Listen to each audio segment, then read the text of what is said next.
신고를 했다는 거는 내가 이번 기회에 종합소득세가 얼마입니다 라고 세무서에다가 알려주고 그리고 이제 납부를 해야죠. 예, 근데 그 납부를 안 했다는 얘기예요. 예. 거기까지만 한 상태에서 그 세무서장도 고지를 안 했답니다. 자, 이런 내용들이 왜 있는 거냐면 여기 세 가지를 합칠 건데 납부지원 가산세를 구하려면 이 세 개를 합치라고 돼 있어요. 다음 각호의 금액을 합한 금액을 가산세로 한다고 했죠. 자, 1호, 2호, 3호를 합칠 건데 2호는 초과 환급받은 세액이 있는 경우에 이렇게 계산하라는 거예요. 네, 초과로 받았으니까. 근데 여기 지금 초과 받은 게 아니죠. 이건 해당 사항이 없기 때문에 이 문제에서는 2번은 들어가지 않습니다. 그럼 1호하고 3호를 할 건데 이 3호는 법정 납부기간까지 납부해야 할 세액이 있는 중에 지금 여기서는 종합소득세였죠. 네, 근데 납부고지서에 따른 이거를 안 했을 때, 이건 납부고지서를 보내줬는데 안 했을 때 이거에 대한 그 100분의 3% 이거 붙는 거죠. 이거를 그러니까 이자식으로 붙이는 거죠. 예, 고지서를 보내줬음에도 불구하고 지금 체납한 거잖아요. 그 체납한 거에 대한 그걸 플러스로 받겠다, 이자를 받겠다, 약간 이런 느낌인 거죠. 근데 가산금을 받는 건데, 근데 이거는 지금 여기 세무서장이 고지서를 따로 보내지 않았다고 했죠. 그렇기 때문에 얘는 그럼 계산하지 말라는 겁니다. 여기는 납부고지서를 보내줬을 때 이 3호를 여기다 합하는 거예요. 근데 얘도 해당 사항이 없기 때문에 2호처럼 2호도 계산하면 안 되고 3호도 계산하면 안 돼요. 너무 복잡하니까 그냥 1호만 계산하게끔 문제를 준 것 같아요. 자, 그러면 이제 본인이 신고하고 종합소득세 신고 기간 5월 1일부터 매년 5월 1일부터 5월 31일까지 종합소득세 신고하고 냈으면 되는 건데 안 냈으니까 그러면 나라에서 그 지연된 금액에 대해서 이자식으로 가산세를 받는 건데, 자, 그러면 이제 가산세를 이제 1호에 대해서 이제 구해야 돼요. 그러면 이제 납부하지 아니한 세액에 대해서 1,000만 원이죠, 지금. 1,000만 원에 대해서 법정 납부기한의 다음 날부터 가산세가 붙습니다. 그래서 민법에서 지연 손해금도 그 변제일의 다음 날부터 지연 손해금이 발생하죠. 마찬가지예요. 법정 납부기한 종합소득세 5월 31일까지라고 했어요. 5월 30일의 다음 날, 그러니까 6월 1일부터 계산하는 겁니다. 그래서 6월 1일부터 지금 언제 납부했죠? 9월 8일날 납부했죠. 그러면 6월부터 1일부터 9월 8일까지 일할 계산해가지고 다 더해주면 돼요. 그러면 6월달이 6월 30일까지 있죠. 이거 달마다 30일, 31일까지 있는 거 다 다른데 세법 공부하시는 분들은 감정평가사, 회계사, 세무사 공부하시는 분들은 아마 이거 당연히 아마 그 이미 숙달이 돼 있을 거라 생각해요. 몇 월 하면 며칠까지 있는지 바로바로 이게 딱 떠올라야죠. 6월달 30일까지 있고 7월달 31일까지 있고 8월달 31일까지 있어요. 그다음 9월달은 8일까지. 자, 그러면 8일날 납부했으면 8일치까지 들어가는 겁니다. 네, 이미 이때까지 이자 발생했어요. 8일날 저기 했어도. 자, 그러면은 30, 31, 30일 더하면 92에다가 8일 더하면 100일이죠. 계산하기 쉽게 일할 계산해야 되니까 100일, 딱 100일 나오게끔 이 9월 8일로 준 겁니다. 여기가 9월 7일이었으면 99일 되잖아요. 그러면 계산하기가, 계산기가 없으면 이거 계산 어떻게 해요, 이거를. 99일을 일할 계산해야 되는데. 그러니까 계산 암산으로 깔끔하게 나올 수 있게끔 100일치를 일부 이렇게 준 거예요. 그래서 6월 1일부터 여기 다음 날부터 법정 납부기한 다음 날부터 진행을 해가지고 9월 8일 날 납부했으니까 총 100일치에 대해서 가산세를 낼 겁니다. 자, 그러면은 계산을 어떻게 해야 되냐, 여기 시행령에 보면은 납부지원 가산세 이자율이 나와 있습니다. 그래가지고 일단 2호, 3호는 해당 안 되고 지금 1호에 대한 거를 구할 건데 여기가 지금 대통령령으로 정하는 이자율을 곱해주라고 돼 있죠. 자, 그랬는데 이게 대통령령 시행령으로 가보면은 이게 1일당 10만 분의 21이에요. 자, 그러면 1,000만 원에다가 10만 분의 21을 하면 2,200원 나오죠. 네, 1,000만에다가 10만이면은 공 5개 빼면 되잖아요. 10만이 공 5개니까 1,000만이 공 7개니까 10만 분이면 10만 공 5개 빼면 100원 남죠. 여기 10만 분의 22라고 했으니까 2,200원입니다. 하루에 1일당 2,200원이 발생하는 거예요. 근데 지금 100일이죠. 네, 이게 지금 만약 98일이나 99일이면 이게 지금 계산하기가 번거로우니까 2,200원 곱하기 90 며칠 해야 될 거 아니에요. 그럼 막 이거 암산으로 안 되잖아요. 계산기가 있어야 되니까 그래서 100일을 맞춰준 거예요. 자, 그러면 하루에 2,200원인데 지금 100일 동안 지금 지연됐죠? 네, 그러면은 2,200원 곱하기 100 하면은 22만원 나오죠. 그래서 답이 2번입니다. 네, 계산은 깔끔하게 떨어질 수 있게끔 이렇게 배려를 해줬어요. 경찰 공무원들이 시험 볼 때 세무사들처럼 계산기 들고 들어가진 않을 거 아니에요. 네, 그러니까 이제 암산으로 될 수 있게끔 이렇게 준 겁니다. 이것도 역시나 다 마찬가지죠. 이 법에 이렇게 엄청 이게 길고 복잡하죠. 이런 내용들을 이 상황에 맞게 내용을 빼갖고 와가지고 적용을 시켜야죠.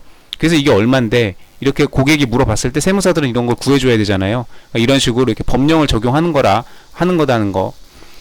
일할 계산 이런 거는 이제 기본입니다. 이제 세법 하시는 분들한테는. 다음 문제 풀어볼게요.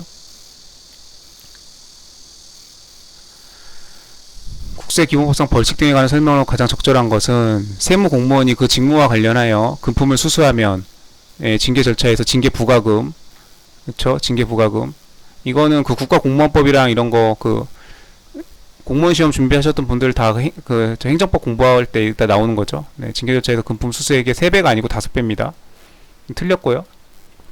관할 세무서장은 질문 조사권 규정에 진술하거나 이렇게 하면은 5천만 원. 이게 보통 이렇게 민사소송에서도 보면 법원에서 출두 요구했는데 안 하거나 그러면 500만 원이거든요, 과태료가. 근데 여기는 지금 세무조사죠. 지금 세무서장이 질문 조사권에 따라서 세무공무원이 나가가지고 질문하는 거니까 이거 지금 세무조사잖아요.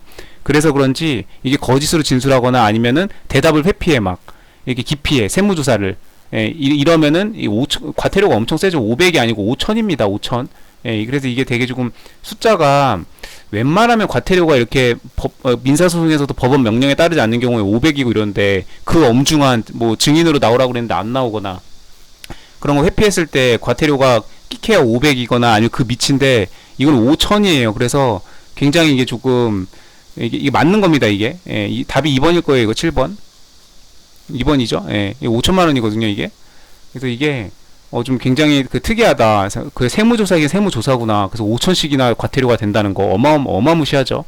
그래서 2번이 답이 맞고, 그 다음에 관할 세무서장 또는 세관장은 세무공의 금품을 공유한 자가 형사처벌을 받은 경우라도 형사처벌을 받으면 과태료 부과 징수하지 않습니다.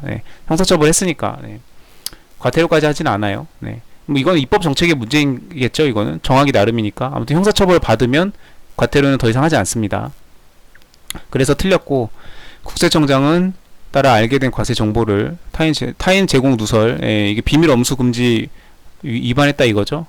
이렇게 사용한 자에게 3천만 원이 아니고 이거 2천만 원이에요. 이거 이런 것들은 그냥 외워야죠. 방법이 없죠. 그래서 틀렸고, 조문이 보면 87조에 나와 있습니다. 세무공무원이 이렇게 해서 이렇게 하면 이 징계 부과금은 국가공무원법도 있고 다 있는데 국세기본법에서 이게 벌칙에 대해서 따로 규정하고 있어요.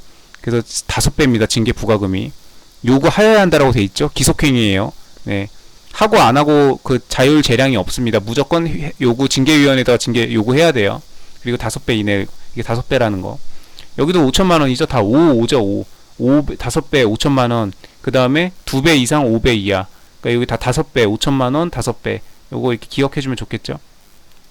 그래서 거짓으로 진술하거나 이게 직무집행 거부에 대한 과태료 5천만 원입니다. 엄청나게 세죠.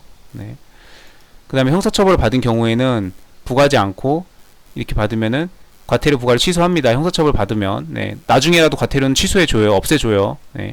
그리고 비밀 유지도 밑에 똑같은 규정이 있습니다. 형사처벌 받은 경우에는 부과 안 하고, 만약에 과태료를 이미 부과를 했는데 형사처벌을 나중에 받았다 그러면 앞에 과태료를 취소해 줍니다. 그리고 비밀 유지에 대한 건 2천이라는 거. 이렇게 해서 이런 거 다 외우는 수밖에 없죠.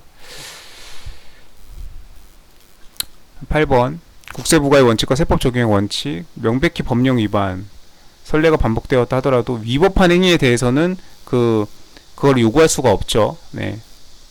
이건 적법한 행위일 때 선례가 반복 누적됐으니까 신뢰보호 원칙을 주장해가지고 자기 구속의 원칙을 주장해가지고 행정법에서 배우는 거죠.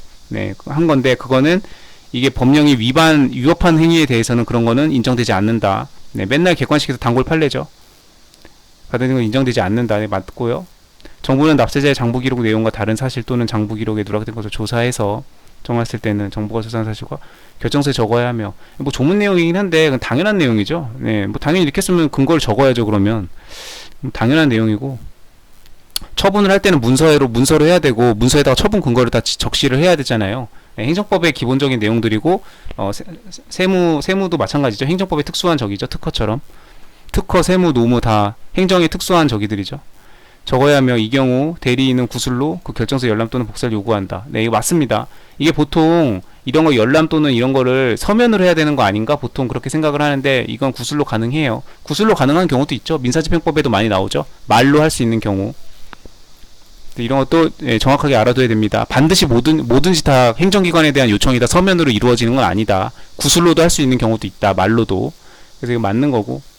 18조 기준에 맞는 세법 해석이 이와 같은 해석에 관한 사항은 국세청장을 위원장으로 하는 국세예규심사에 심의하겠다. 이게 틀렸어요. 국세예규심사위원회는 이거 재정경제부 세제실장이 합니다. 국세청장이 하는 게 아니고요.